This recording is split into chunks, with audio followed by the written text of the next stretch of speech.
اعوذ باللہ من الشیطان الرجیم بسم اللہ الرحمن الرحیم قال الملأ من قوم فرعون ان هذا لساحر علیم يريد أن يخرجكم من أرضكم فماذا تأمرون قالوا أرجه وأخاه وأرسل في المدائن حاشرين يأتوك بكل ساحر عليم۔ فرعون کی قوم کے سرداروں نے کہا، بے شک یہ تو ماہر جادوگر ہے، یہ چاہتا ہے کہ تمہیں تمہاری سرزمین سے نکال دے، پس تم کیا مشورہ دیتے ہو؟ انہوں نے کہا، اسے اور اس کے بھائی ہارون کو مہلت دے اور شہروں میں ہر کارے بھیج دے تاکہ وہ ہر ماہر جادوگر کو تیرے پاس لے آئیں۔ فرعون کا جب ڈر اور خوف دور ہوا اور وہ اپنے تخت پر واپس آ گیا، جیسا کہ اللہ تعالیٰ نے فرمایا سورہ شعراء میں، اپنے آس پاس کے سرداروں سے کہنے لگا، بے شک یہ بڑا ماہر جادوگر ہے۔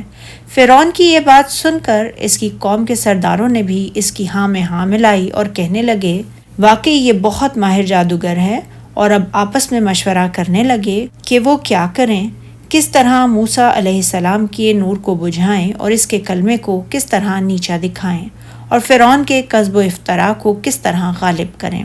در حقیقت وہ اس بات سے ڈرتے تھے کہ جس کو وہ جادو سمجھتے ہیں اس کی وجہ سے کہیں لوگ موسیٰ علیہ السلام کی طرف مائل ہی نہ ہو جائیں، اور ان کا خیال یہ تھا کہ اگر لوگ موسیٰ علیہ السلام کی طرف مائل ہو گئے تو اس طرح موسیٰ علیہ السلام غالب آ جائیں گے اور وہ واقعی بنی اسرائیل کو ان کے علاقے سے باہر نکال لے جانے میں کامیاب ہو جائیں گے۔ لیکن جس سے یہ ڈرتے تھے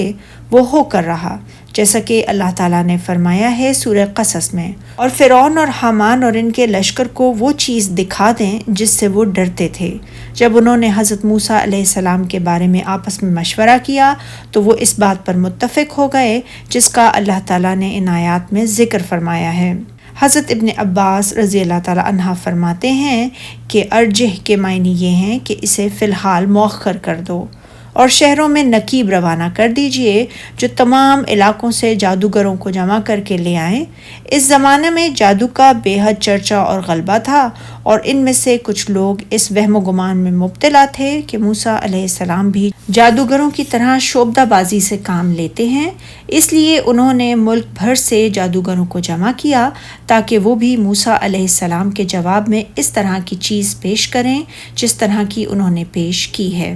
جیسا کہ اللہ تعالیٰ نے فرمایا۔ فرعون نے کہا سورہ طٰہٰ میں، چنانچہ ہم بھی تیرے مقابل ایسا ہی جادو لائیں گے، لہٰذا تو ہمارے اور اپنے درمیان ایک وقت مقرر کر لے، نہ ہم اس کے خلاف کریں اور نہ تو، یہ مقابلہ ایک ہموار میدان میں ہوگا۔ اس نے کہا، آپ کے لیے یوم زینت جشن کا وعدہ ہے اور یہ کہ لوگ دن چڑھے اکٹھے کیے جائیں۔ چنانچہ فرعون محل میں لوٹ گیا، پھر اپنی ساری چالیں جمع کر کے دوبارہ میدان میں آیا۔ سبحانک اللہم و بحمدک، اشہد ان لا الہ الا انت، استغفرک و اتوب الیک۔